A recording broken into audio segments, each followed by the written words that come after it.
Hi, and welcome to the 2021 Economic Depression and Preparation Channel. I'm your host, Tony. Thank you for joining me once again on this Tuesday, April 20th, 2021 day. Uh, Earth Day, Earth Weekend, Climate Weekend, to all those people who celebrate that. And then there's that other holiday, that 420 day that people celebrate in California and other weird places. But it's been great. I digress. Please be sure to subscribe to this channel. Preach to me for the latest 100% truth on financial news in America and abroad. So today in economic news, we have the Dow Jones down over 100 points over some news that the economy may be losing steam. This is in spite of all of the stimulus and everything that's been pumped into the economy the last first quarter here. Earnings reports come in next week with some big companies like Apple, Facebook, Google, and some other companies as well. So the Dow drops 350 points today, led by Boeing and Nike. As you know, Boeing has had their troubles with the planes, even though the Max 737 has been come back in service. There's been some concern about the profits of the company, and Nike, the Nasdaq falls another 1%. So my question to you guys is, as we reopen things this summer and more vaccines come, will you be spending more money, pent up demand at restaurants, at bars, at Walmart, at Targets, Costco, Sam's, you name it, or even traveling? What will you be doing with this extra supposedly pent up demand that we have? Because we already have said that there's not going to be another stimulus check coming, and the business PPP loans are going to be extended probably till about September. I just got notice that they are requesting an update to business PPP loans, but they're saying that it's only for businesses located in small to low income area neighborhoods.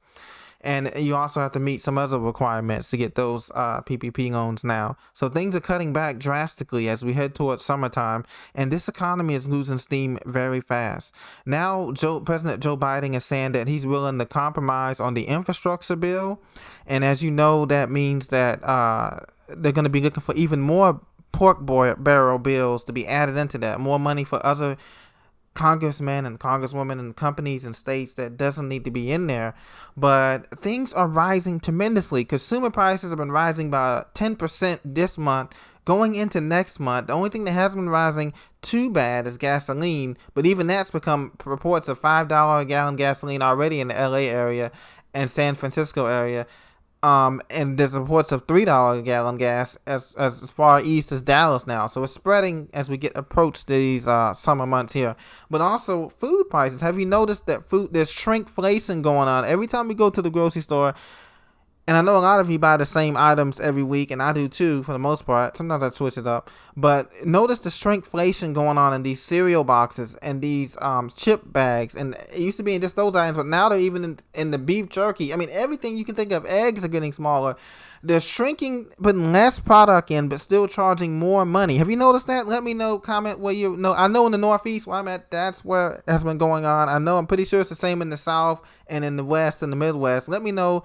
Have you been seeing shrinkflation and definitely inflation? I bought the same 10 items last week, and I told you that it's $15 more, even with tax. It's $15 more. My bill came up to be more expensive. And so this is a real concern because the Federal Reserve Bank has said that they're going to allow inflation to run hot, and it's obviously not 2%. Inflation, real inflation, is at 10% right now and rising. And so we have rising inflation. We have a stock market that is addicted to stimulus, and that's about to end. And as you can tell, it's going to be a pretty interesting May as we go into this second quarter. And money printing is going on galore, but it's not helping. And United Airlines, they say that they plunged 9% after the carrier reported its fifth consecutive quarterly loss. And that said that business and international travel recovery is still far off. American Airlines fell 6%. Carnival, Norwegian, and Royal Caribbean all traded 4% lower today. And this market is just going to be in absolute chaos. Right now, it crossed above 34,000, as you know, last week, the Dow and S&P 500. But all of that's going to come down because, remember, we're not going to be getting a stimulus check. We're not going to be getting any type of assistance to help lift us through these summer months. And this is not counting the fact that if this sickness gets out of hand again in some of these states, that they got to close down again. This is going to be unbelievably hard and bearable. And with President Biden just spending more than $5 or $6 trillion just in the first year of his presidency, it's not going to leave much room for big government to come in and save everybody, because this second part of Biden's infrastructure and recovery plan is expected to cost at least $1 trillion and include $500 billion in tax credits. The American Families Plan, as they call it, would strengthen the child tax credit through 2025 and is set to expand child care and, of course, paid leave for mothers and things of that nature.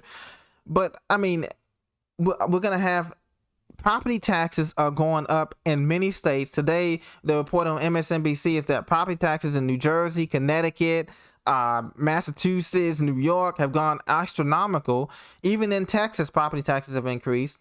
And of course, you know, if your property taxes are increasing, that means that other things are also increasing. These cities are going to be trying to increase their revenue because they're not getting revenue. These cities are not getting commercial revenue, tax revenue.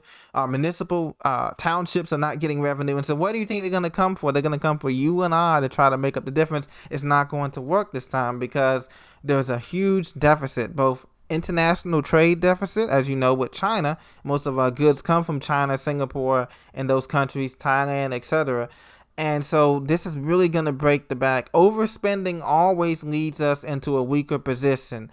And unfortunately, if they would have let the economy get back to normal in a more natural way, we would have been on the last part of the recovery from 2008. Would have been just about turning the corner 13 years later. But since they pushed the can down the road, now this is going to be absolutely worse, because once they pump all this money from the infrastructure, from everything, it's going to cause the economy to lock up and seize up like an engine that doesn't get oil moving, because there's no velocity, there's no money moving around, because people are either saving or investing or just not buying as many goods and services because the prices are astronomical on this stuff in the grocery stores and in the gas stations and everything. And so as a result, the economy seizes up. That's the best way I can put it. It's like an engine that doesn't have any oil in it, synthetic oil in it, moving around, you know, the moving parts of the economy is seizing up. And when that happens, there's no going back, ladies and gentlemen. You blow a rod, you know, you don't, when we haven't transitioned to an electronic digital economy yet, cashless yet. And so when the economy seizes up, then that's what we're in right now. So we're just starting the third inning of this depression, ladies and gentlemen. And that's why it's so important to make sure you get the goods and services and supplies that you need now, because you're not going to be able to get these supplies in these stores come the end of this year into next year, when we have more jams, supply shortages with China and other things as well, until America can start paying her bills again like a normal economy. So thank you very much for joining me. Please be sure to hit that subscribe button. I'll see you in the next video. God bless.